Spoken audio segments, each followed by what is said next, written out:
ಬೈಕಲ್ಲಿ ಶೂಟ್ ಮಾಡ್ಕೊಂಡಿರುವಂಥ ಒಂದು video. So ಇವಾಗ ಪೋಸ್ಟ್ ಮಾಡ್ತಾ ಇದ್ದೀವಿ. ಆ್ಯಂಡ್ ಬೆಳಗ್ಗೆ ಎಲ್ಲ ಕೆಲಸ ಮುಗಿಸ್ಕೊಂಡು ನಾವು ಸ್ಕೂಲ್ ಹತ್ರ ಹೊರಟಿದ್ದೀವಿ. ಆ್ಯಂಡ್ ಮಗು ನೀವು ನೋಡ್ಕೊಂಡು ಸ್ವಲ್ಪ ಬೇಗ ಎದ್ಬಿಟ್ಟಿದ್ದೆ ಇವತ್ತು, ಅದಕ್ಕೆ ಒಂದು ನಿದ್ದೆ ಫುಲ್ಲು ನಿದ್ದೆ ಬರ್ತಾ ಇದೆ. ಆ್ಯಂಡ್ ರೋಡಲ್ಲಿ ಬರುವಾಗ ಆಂಜನೇಯ ಸ್ವಾಮಿ ಅವ್ನು ಅಕಸ್ಮಾತ್ ನೋಡಿದ್ದಾನೆ. ನಮ್ಮ ನಾಮಿ ಹತ್ರ ಬಂದ್ವಿ ಅಂದರೆ ಸಾಕು ಟ್ರೈ ಮಾಡ್ತೇನೆ. ಇದೆಲ್ಲ ಒಂಥರ ಗುಡ್ ಹ್ಯಾಬಿಟ್ಸ್ ಮಕ್ಕಳಿಗೆ, ಅಂದರೆ ನಮ್ಮ ಕಲ್ಚರ್ ಬಗ್ಗೆ, ನಮ್ಮ ಒಂದು ಗಾಡ್ಗೆ ರೆಸ್ಪೆಕ್ಟು, ಅದೆಲ್ಲ ಅದನ್ನೆಲ್ಲ ಇವಾಗಿಂದ ಸ್ವಲ್ಪ ಅಂದರೆ ಅತಿಯಾಗಿ ಅದರಲ್ಲೇ ಇದ್ಬಿಡಬಾರ್ದು. ನಾವು ಹೆಂಗೆ ಇದು ಮಾಡ್ತೀವೋ ನಮ್ಮ ಮಕ್ಕಳು ನಮ್ಮನ್ನ ಹಂಗೆ ಫಾಲೋ ಮಾಡ್ತಾರೆ.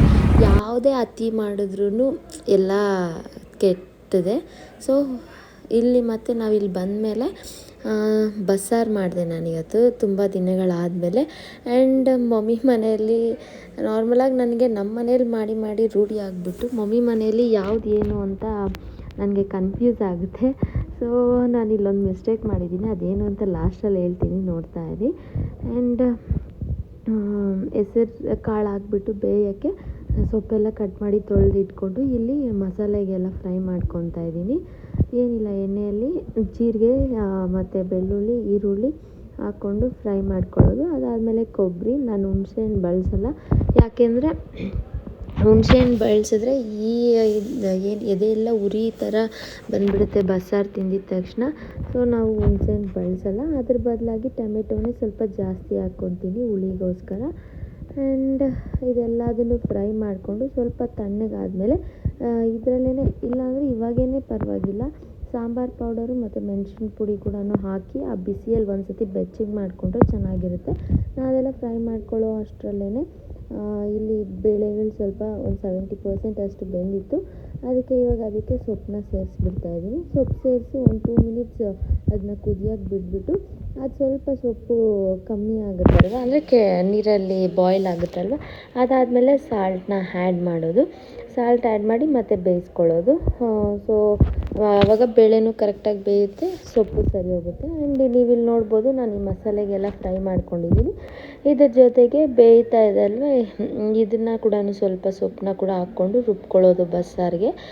ಆ್ಯಂಡ್ ನಿಮಗೆ ಹುಣಸೆಹಣ್ಣು ತಿಂದರೆ ಏನು ಪ್ರಾಬ್ಲಮ್ ಆಗೋಲ್ಲ ಅಂದರೆ ಹುಣಸೆಹಣ್ಣು ಹಾಕ್ಕೋಬೋದು. ಆ್ಯಂಡ್ ಅರಿಶಿಣ ಮಿಸ್ ಮಾಡಿದ್ದೀನಿ, ಅದು ನಾನು ಹಾಕಿದೆ ಆಮೇಲೆ ಜಾರಲ್ಲಿ ಹಾಕಿದ್ಮೇಲೆ, ಬಟ್ ಅದು ಮಿಸ್ ಆಗಿದೆ ವಿಡಿಯೋ. ಆ್ಯಂಡ್ ಇನ್ನೊಂದು ಏನು ಅಂತ ಹೇಳಿದ್ರೆ, ಇದು ಬಾಯ್ಲ್ ಆದಮೇಲೆ ಇದನ್ನು ಸ್ವಲ್ಪ ಹಾಕ್ಕೊಂಡು ಅದು ತಣ್ಣಗಾಗಿರುತ್ತೆ ಅಷ್ಟೊತ್ತಿಗೆ. ಸೊ ಎಲ್ಲ ರುಬ್ಕೊಳ್ಳೋಕೆ ಸರಿ ಹೋಗುತ್ತೆ. ಸೊ ನೀವು ನೋಡ್ಬೋದು ಇವಾಗ ಇದೆಲ್ಲ ಸ್ವಲ್ಪ ತಣ್ಣಗಾಗಿದೆ. ಇದೆಲ್ಲದನ್ನು ಒಂದು ಮಿಕ್ಸರ್ ಜಾರ್ಗೆ ಹಾಕ್ಕೋತಾ ಇದ್ದೀನಿ. ಹಾಗೆಯೇ ಸೊಪ್ಪು ಬಗ್ಗಿಸಿ ಇಟ್ಟಿದ್ದೆ, ಅದು ಬೆಂದಿದೆ. ಸೊ ಅದನ್ನು ಸ್ವಲ್ಪ ಹಾಕ್ಕೊತಾ ಇದ್ದೀನಿ. ಆ್ಯಂಡ್ ಸಾಂಬಾರು ಪೌಡರೂ ಮತ್ತು ಮೆಣಸಿನ ಪುಡಿ, ನೋಡಿ ಇದೇ ನಾನು ಮಿಸ್ಟೇಕ್ ಮಾಡಿದ್ದು. ನಮ್ಮ ಮನೆಯಲ್ಲಿ ಸಾಂಬಾರು ಪೌಡರ್ ಧನಿಯಾ ಪುಡಿ ಥರ ಕಲರ್ ಇರುತ್ತೆ. ಇಲ್ಲಿ ನೋಡಿದ್ರೆ ಧನಿಯಾ ಪುಡಿ, ಬರೀ ಧನಿಯಾ ಪುಡಿ ಮಮ್ಮಿ ಮಾಡೋದು. ನನಗೆ ಗೊತ್ತಿತ್ತು, ಬಟ್ ಸ್ಟಿಲ್ ನಾನು ಪೌಡರ್ನ ಮಿಸ್ಟೇಕ್ ಮಾಡಿಕೊಂಡು ಸಾಂಬಾರು ಪೌಡರ್ ಹೋಗಿ ಧನಿಯಾ ಪುಡಿ ಹಾಕ್ಬಿಟ್ಟಿದ್ದೆ. ಸ್ವಲ್ಪ ಮಸಾಲೆ ಸಾರು ಥರ ಅನಿಸ್ಬಿಡ್ತು. ಆಮೇಲೆ ಗೊತ್ತಾದಮೇಲೆ ನಾನು ಕಮ್ಮಿ ಹಾಕ್ಕೊಂಡಿದ್ದೆ ಅಲ್ವಾ, 1 ಸ್ಪೂನೇ ಹಾಕ್ಕೊಂಡಿದ್ದೆ. ಸೊ 1 ಸ್ಪೂನ್ ಸಾಂಬಾರು ಪೌಡರ್ನ ಕೂಡ ಹಾಕ್ಕೊಂಡು ಮಾಡಿದೆ. ನಾಟ್ ಬ್ಯಾಡ್, ಬಟ್ ಈ ಥರ ಮಿಸ್ಟೇಕ್ ಮಾಡೋಕ್ಕೆ ಹೋಗ್ಬಿಡ್ರಿ, ಸಾರೇ ಕೆಟ್ಟೋಗ್ಬಿಡುತ್ತೆ. ಆಮೇಲೆ ನಾನು ಎರಡೂ ಕಡೆನೂ ಅದು ರುಬ್ಕೊಂಬಿಟ್ಟು ಒಗ್ಗರಣೆಗೆ ಇಟ್ಟಿದ್ದೀನಿ, ಒಂದು ಕಡೆ ಪಲ್ಯಕ್ಕೆ ಆ್ಯಂಡ್ ಒಂದು ಕಡೆ ಸಾರಿಗೆ ಅಂತ. ಸೊ ಎರಡರಲ್ಲೂ ಸಾಸಿವೆ, ಕರ್ಬೇವಿನ ಸೊಪ್ಪು, ಆನಿಯನ್ಸು ಹಾಕ್ಕೊಂಡು ಫ್ರೈ ಮಾಡ್ಕೊಳ್ಳೋದು. ಆ್ಯಂಡ್ ಸೊಪ್ಪಲ್ಲಿ ಎಕ್ಸ್ಟ್ರಾ ಏನು ಹಾಕ್ತೀವಿ ಅಂದರೆ ಇದ್ರ ಜೊತೆಗೆ ಬೆಳ್ಳುಳ್ಳಿ ಜಜ್ಜಿ ಹಾಕ್ಕೊಂಡು ಒಣಮೆಣ್ಸಿನ್ಕಾಯಿನ ಹಾಕ್ಕೊಳ್ಳೋದು. ಅದೆಲ್ಲ ಫ್ರೈ ಆಗಿದ ತಕ್ಷಣ ನಾವೇನು ಸೊಪ್ಪಿಲ್ಲಿ ರೆಡಿ ಮಾಡಿ ಇಟ್ಕೊಂಡಿರ್ತೀವಲ್ವ ಅದನ್ನು ಹಾಕೋದು. ಆ್ಯಂಡ್ ಯಾವುದೇ ಥರ ಪೌಡರು ಏನು ಯೂಸ್ ಮಾಡ್ತಾಯಿಲ್ಲ ಇವತ್ತು ನಾನು, ಅಂದರೆ ಕಡಲೆ ಬೀಜ ಪುಡಿ ಎಲ್ಲ ಚೆಲ್ತಾರಲ್ವ ಆ ಥರದ್ದೆಲ್ಲ ಏನು ಯೂಸ್ ಮಾಡ್ತಾಯಿಲ್ಲ, ಹಾಗೆ ರಾ ಆಗಿನೇ ಇಡ್ತಾಯಿದ್ದೀನಿ. ಆ್ಯಂಡ್ ನಾನು ಮಾಡಿದ ಒಂದು ಚಿಕ್ಕ ಮಿಸ್ಟೇಕಿಂದ ಸಾರು ಸ್ವಲ್ಪ ಮಸಾಲೆ ಸಾರು ಥರ ಬಂದುಬಿಡ್ತು. ಬಟ್ ಆದರೂ ನಾನು ಕಮ್ಮಿ ಹಾಕ್ಕೊಂಡಿದ್ದು ಒಂಥರ ಬೆಸ್ಟ್ ಅಂತ ಅನಿಸುತ್ತೆ. ಕಮ್ಮಿ ಧನಿಯಾ ಪುಡಿ ಹಾಕಿದ್ದೆ ಅಲ್ವಾ, ಹಂಗಾಗಿ ಮತ್ತೆ ಸ್ವಲ್ಪ ಸಾಂಬಾರು ಪುಡಿನ ಹಾಕಿ ನಾನು ಅದನ್ನು ಅಡ್ಜಸ್ಟ್ ಮಾಡಿದೆ. ಸೊ ಇದು ಯಾರಾದರೂ ಹೊಸ ಮನೆಗಳಲ್ಲಿ, ಅಂದರೆ ನಮ್ಮ ಮನೆ ಅಲ್ದಿರ ಬೇರೆ ಮನೆಗಳಲ್ಲಿ ಹೋಗಿ ಮಾಡೋವಾಗ ಸ್ವಲ್ಪ ಅವ್ರನ್ನ ಕೇಳಿ ವಿಚಾರಿಸಿ ಮಾಡ್ಬೋದು. ನಾನು ವೆಯ್ಟ್ ಮಾಡ್ತಾಯಿದ್ದೆ, ಮಮ್ಮಿ ಮಲಗಿದ್ರು ಟ್ಯಾಬ್ಲೆಟ್ಸ್ ಕೊಟ್ಬಿಟ್ಟು, ಎದ್ದೊಳ್ತಾರೆ ಕೇಳಿಬಿಟ್ಟು ಹಾಕೋಣ ಅಂತ ವೆಯ್ಟ್ ಮಾಡಿದೆ ತುಂಬ ಹೊತ್ತು. ಅವರು ಫುಲ್ ನಿದ್ದೆಯಲ್ಲಿದ್ದರು, ಎದ್ದಿಲ್ಲ. ಸೊ ಹಂಗಾಗಿ ಸರಿ ಲೇಟ್ ಆಗುತ್ತೆ ಆಗುತ್ತೆ ಅಂತ ಮಾಡಿಬಿಟ್ಟೆ. ಆ್ಯಂಡ್ ಈ ಒಂದು ಮಿಸ್ಟೇಕ್ ಆಯಿತು. ಮತ್ತು ಇಲ್ಲಿ ಒಗ್ಗರಣೆ ಹಾಕ್ಕೊಂಬಿಟ್ಟೆ ಇದಕ್ಕೂ ಸಾರಿಗೂ ಸೊಪ್ಪಿಗೂ ಕೂಡ. ಇದು ಒಂದು ಕುದಿ ಬಂದರೆ ಕೊತ್ತಂಬರಿ ಆ್ಯಡ್ ಮಾಡೋದು ಅಷ್ಟೇ. ಆ್ಯಂಡ್ ಅದು ಸ್ವಲ್ಪ ಬಿಸಿ ಆಗೋವರೆಗೂ ಇಟ್ಕೊಂಡು ಸಾಲ್ಟ್ ಏನಾದರೂ ಬೇಕಾದರೆ ಅಡ್ಜಸ್ಟ್ ಮಾಡ್ಕೊಳ್ಳೋದು. ಆ್ಯಂಡ್ ಅಷ್ಟೇ, ಸಾಂಬಾರು ರೆಡಿ ಆಗುತ್ತೆ. ತುಂಬ ಟೇಸ್ಟಿಯಾಗಿರುತ್ತೆ. ಒಂದು ಕುದಿ ಬಂದರೆ ಸಾಕು, ಇದನ್ನು ಆಫ್ ಮಾಡ್ಕೊಂಬಿಡ್ಬೋದು. ಆ್ಯಂಡ್ ಇದಾದಮೇಲೆ ನಾನು ಮತ್ತೆ ವೀಡಿಯೋ ಮಾಡೋಕ್ಕಾಗಿಲ್ಲ. ಈವ್ನಿಂಗ್ ಮನೆಗೆ ಹೋದ್ಮೇಲೆ ಮನೇಲಿ ನಾವು ಇವತ್ತು ಬಂದುಬಿಟ್ಟು ಮುದ್ದೆ ಮತ್ತು ಹಾಲು ಸಾರನ್ನ ಮಾಡಿದ್ವಿ. ಪಡವಲಕಾಯಲ್ಲಿ ಹಾಲು ಸಾರು ಮಾಡಿದ್ವಿ. ತುಂಬಾ ಟೇಸ್ಟಿಯಾಗಿ ಚೆನ್ನಾಗಿತ್ತು.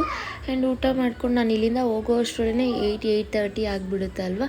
ಸೊ ಹಂಗಾಗಿ ಹೋಗಿದ ತಕ್ಷಣ ಆ ಮಗುಗೆ ಊಟ ಮಾಡಿಸ್ಬಿಡ್ತೀನಿ. ಅವ್ನಿಗೆ ಊಟ ಮಾಡಿಸಿ ಸ್ವಲ್ಪ ಹೊತ್ತು ರೆಸ್ಟ್ ಮಾಡಿ ನಾವು ಊಟ ಮಾಡಿಬಿಟ್ಟು ಆಮೇಲೆ ಸ್ವಲ್ಪ ವಾಕ್ ಮಾಡಿಬಿಟ್ಟು ಆಚೆ ಕಡೆ. ಆ್ಯಂಡ್ ಅಷ್ಟೇ, ಲೇಟ್ ಆಗಿರುತ್ತಲ್ವ, ಹೋಗಿ ಸ್ವಲ್ಪ ಹೊತ್ತು ಮಗು ಹತ್ರ ಟೈಮ್ ಸ್ಪೆಂಡ್ ಮಾಡಿಬಿಟ್ಟು ಊಟ ಮಾಡಿ ಆಚೆ ಸ್ವಲ್ಪ ಹೊತ್ತು ಓಡಾಡಿಬಿಟ್ಟು ಮಲ್ಕೊಂಬಿಡ್ತೀವಿ. ಇದು ನಮ್ಮ ಡೈಲಿ ಒಂಥರ ರೊಟೀನೇ ಆಗಿಬಿಟ್ಟಿದೆ. ಆ್ಯಂಡ್ ಇದಾಗಿತ್ತು ಇವತ್ತಿನ ವ್ಲಾಗ್. ಯಾರೆಲ್ಲ ವೀಡಿಯೋನ ಎಂಡ್ವರೆಗೂ ನೋಡಿದ್ದೀರಾ ಎಲ್ಲರಿಗೂ thank you so much. And daily ನಾನು ವೀಡಿಯೋಸ್ ನೋಡಿ ನನಗೆ ಸಪೋರ್ಟ್ ಮಾಡ್ತಾ ಇರೋರ್ಗು ಥ್ಯಾಂಕ್ ಯು. ಯಾರೆಲ್ಲ ಫಸ್ಟ್ ಟೈಮ್ ನಾನು ವೀಡಿಯೋ ನೋಡ್ತಾ ಇದ್ದೀರಾ, ನಿಮ್ಗೆ ಈ ವಿಡಿಯೋ ಇಷ್ಟ ಆಗಿದ್ದಲ್ಲಿ ನನ್ನ ಚಾನಲಲ್ಲಿ ಹೋಗಿ ಹಿಂದಿನ ವ್ಲಾಗ್ಸ್ನ ಎಲ್ಲದನ್ನು ನೋಡಿ ನಿಮ್ಗೆ ಇಷ್ಟ ಆದರೆ ಲೈಕ್ ಮಾಡಿ, ಶೇರ್ ಮಾಡಿ, ಸಬ್ಸ್ಕ್ರೈಬ್ ಮಾಡೋದಂತೂ ಮರಿಬೇಡಿ. ಆ್ಯಂಡ್ ಯಾರೆಲ್ಲ ಡೈಲಿ ನನ್ನ ವ್ಲಾಗ್ಸ್ನ ನೋಡಿ ನನ್ನ ಸಪೋರ್ಟ್ ಮಾಡ್ತಾ ಇದ್ದೀರಾ ಅವರಿಗೆಲ್ಲ thank you so much once again. And see you all in the next vlog. Until then keep smiling. Bye.